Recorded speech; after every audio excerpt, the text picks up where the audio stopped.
Laisser à un pays à peine visible depuis l'espace la nuit le soin de mettre un peu d'ambiance. La Russie a envahi l'Ukraine. L'Occident aide l'Ukraine. L'Iran aide la Russie. L'Ukraine frappe l'Iran. Et maintenant, peut-être que la Corée du Nord a frappé l'Ukraine. C'est le signal d'un monde en guerre. Essayons de tirer cela au clair, car tout est très flou, et cette histoire est à tort devenue secondaire ces dernières semaines. La plupart des spéculations médiatiques sur la guerre à cette période portaient sur une possible mobilisation russe. L'origine de ces rumeurs semble être les avertissements répétés de l'Ukraine elle-même, selon lesquels cela pourrait avoir lieu. Et il est compréhensible que cela attire l'attention. La dernière fois que la Russie a tenté cela, c'était à l'automne 2022, lorsque la mainmise de Poutine sur le pouvoir était peut-être la plus précaire qu'elle ait jamais été. Mais nous avons aussi évoqué le fait que les renseignements ici sont vagues, et l'Ukraine voudrait annoncer qu'une mobilisation se prépare, peu importe la solidité des informations, car même la simple menace d'une mobilisation suffit à provoquer des problèmes politiques à l'intérieur de la Russie. Toutes ces discussions sur la mobilisation ont éclipsé un autre avertissement de l'Ukraine. Cependant, c'est celui qui repose sur des preuves bien plus solides pour étayer cette affirmation. Et c'est pourquoi aujourd'hui, nous parlons de la Corée du Nord, qui intervient dans la guerre en Ukraine. Si tout cela vous paraît familier, c'est compréhensible. En 2024, lorsque l'Ukraine a envahi Koursk, le Kremlin a découvert qu'il avait un problème politique sur les bras. Les conscrits russes, j'insiste sur le mot conscrits, sont censés défendre la patrie. Cependant, tout le problème avec la mobilisation d'il y a 2 ans, c'était que le Russe moyen ne voulait rien avoir à faire avec la lubie du Kremlin de s'étendre vers l'ouest, même si les conséquences avaient atteint le sol de la Fédération. Les conscrits chargés de la sécurité des frontières n'étaient pas les mêmes que les recrues de l'automne 2022, mais ils étaient tout de même mécontents de la situation. Par conséquent, ceux qui étaient prêts à participer à la défense de Koursk devaient recevoir une prime salariale.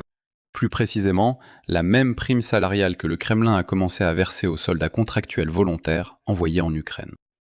Mais cela signifiait rediriger les soldats russes du front et du Donbass vers Koursk, ce qui aurait nui à la capacité de la Russie de réaliser des gains territoriaux en Ukraine. Le Kremlin a donc fait ce qu'il y avait de plus normal, il s'est tourné vers le principal paria international à travers l'Eurasie.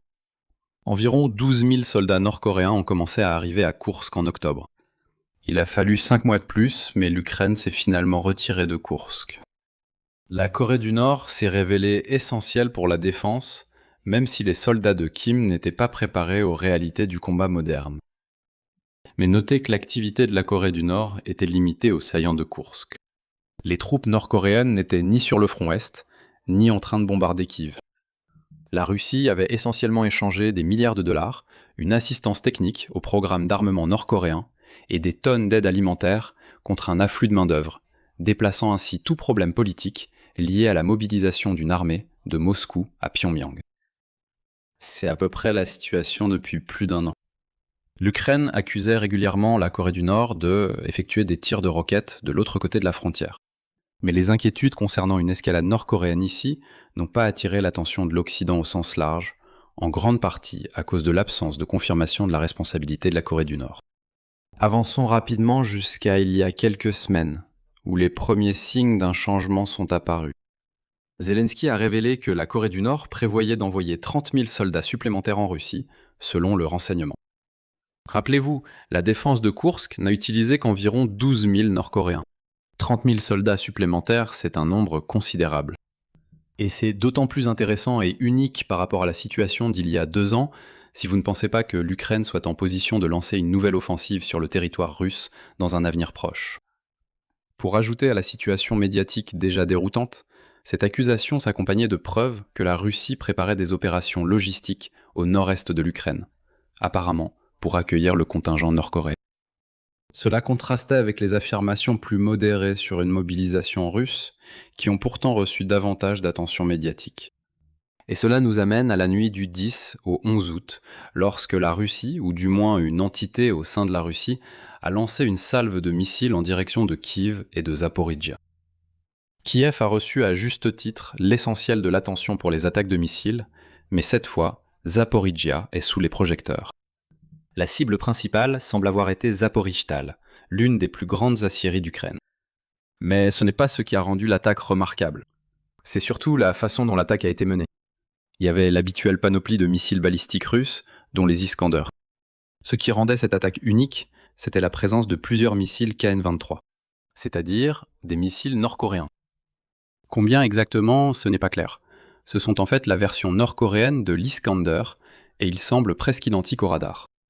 Une identification précise demande d'examiner les débris.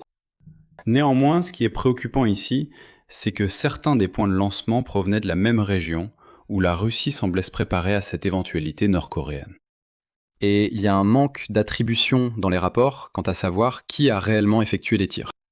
Nous nous retrouvons donc avec deux possibilités à considérer. La Corée du Nord aurait livré des missiles à la Russie que le Kremlin utiliserait désormais. Cela ne changerait pas fondamentalement la guerre. La Russie a déjà tiré plus d'une centaine de missiles nord-coréens jusqu'à présent, remontant aux derniers jours de 2023. Tout ce que cela ferait vraiment, c'est souligner à quel point les missiles sont importants pendant cette phase de la guerre. Hier encore, nous évoquions que l'Ukraine a le problème des drones sous contrôle, mais reste quasi sans défense face aux missiles. Voilà ce qui arrive quand le stock de missiles Patriot est épuisé. Et le manque de défense semble s'être étendu au barrage de Zaporizhia, puisqu'il n'y a aucun rapport faisant état de missiles abattus. Ainsi, obtenir plus de missiles balistiques de Pyongyang est un choix logique pour Moscou. Cela a un coût bien sûr, la Corée du Nord ne fait pas cela gratuitement, mais cela a plus de sens que d'investir davantage d'argent dans des heures supplémentaires à l'usine Shahed, alors que l'Ukraine abattra simplement ses drones. Un autre avantage ici, que le Kremlin a sûrement remarqué, c'est que l'Ukraine ne peut pas envoyer un flamant rose à travers toute l'Asie pour détruire ses usines, contrairement à ce que l'Ukraine pourrait entreprendre en Russie. Maintenant, si un simple transfert d'armes est tout ce qui se passe, cela met tout de même en évidence une asymétrie dans la guerre par rapport à la façon dont l'Europe et l'administration Biden abordent les choses. Plus précisément, l'approche conservatrice consistant à autoriser l'utilisation d'armes occidentales pour frapper à l'intérieur de la Russie. La comparaison ici est bancale, comme comparer pommes et oranges. À la suite d'une frappe menée avec l'aide d'un tiers, la Russie dispose de plus d'options géopolitiques que l'Ukraine. Mais cela ne change pas que l'Ukraine est désavantagée. L'aspect le plus intrigant est de savoir si la Corée du Nord a vraiment tiré les missiles. À notre connaissance, ce serait une première. Plus largement, ce serait la première fois que la guerre en Ukraine sortirait de son cadre bilatéral. Eh oui, on pourrait prendre un moment pour apporter les réserves nécessaires à cette affirmation. Rappelez-vous qu'il y a un instant, j'ai mentionné que Koursk se trouve en Russie. Techniquement, la Corée du Nord n'est pas entrée en Ukraine. Seuls ses missiles peut-être. Des drones russes et d'autres objets de nature suspecte se sont retrouvés dans de nombreux pays de l'OTAN. Ensuite, il y a cette étrange ligne rouge dans la guerre de manière plus générale, où c'est une chose de te remettre une très grosse bombe, mais c'en est une autre que ce soit moi qui appuie sur le bouton pour la lancer. La situation est très étrange. Si nous pensons que les équipes mobiles de tir responsables de ce type de missiles ne demandent pas particulièrement beaucoup de personnel, alors pourquoi la Russie a-t-elle besoin que la Corée du Nord s'en occupe ? Pour donner une idée, Kiev a affirmé qu'environ 90 Nord-Coréens ont été déployés au nord-est de l'Ukraine, avec 6 lanceurs et 120 missiles à cette fin. La Russie est-elle vraiment à ce point en manque d'hommes ?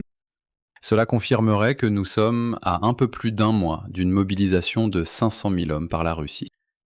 Après une période de turbulence, les chiffres du recrutement sous contrat du dernier trimestre paraissent corrects pour le Kremlin, atteignant les 1000 par jour nécessaires pour maintenir sa posture actuelle sur le champ de bataille. Les salaires ont de nouveau augmenté, certes, mais les soldats sont toujours là malgré tout. Cela n'explique pas pourquoi la Russie se préparerait à accueillir des dizaines de milliers de Nord-Coréens sur son sol. Cela signifie-t-il que la Russie ne peut pas former ses citoyens à ce travail ? Peut-être, mais les Russes ont déjà utilisé ces armes auparavant. Pourquoi ne peuvent-ils pas simplement augmenter leurs effectifs comme une armée normale ? Ils ont eu plus d'un an pour le faire. Et nous ne voyons pas une telle quantité extrême de missiles nord-coréens tirés en une seule attaque qui mettrait à mal la capacité de la Russie à former ses soldats. Si seule la Russie attaque actuellement, nous devons alors nous interroger à nouveau sur le rôle réel de la présence nord-coréenne sur place. Ce ne sont pas seulement quelques officiers supervisant l'opération, recueillant des données et aidant la Russie à résoudre des problèmes. Cela, j'en suis sûr, se produit déjà depuis des années. Et c'est courant des deux côtés de la ligne de front. La Russie prépare-t-elle le terrain pour que la Corée du Nord prenne le relais, après avoir créé des conditions politiques, de sorte que plus personne sur la scène internationale ne se soucie des missiles nord-coréens, peu importe qui les tire? La situation présente des aspects positifs et négatifs pour l'Ukraine. Si la Russie a effectivement demandé de l'aide, il y a là un côté positif. Le Kremlin a rencontré un nouvel obstacle dans la gestion de ses problèmes politiques internes. Néanmoins, et je suis sûr que vous entendrez des arguments excessivement optimistes affirmant le contraire, ce n'est pas une bonne nouvelle pour l'Ukraine. La vaste coalition anti-occidentale joue un jeu d'équilibre délicat, où chacun a ses propres intérêts, mais les gouvernements actuellement au pouvoir disposent d'un capital politique limité pour agir selon leurs souhaits.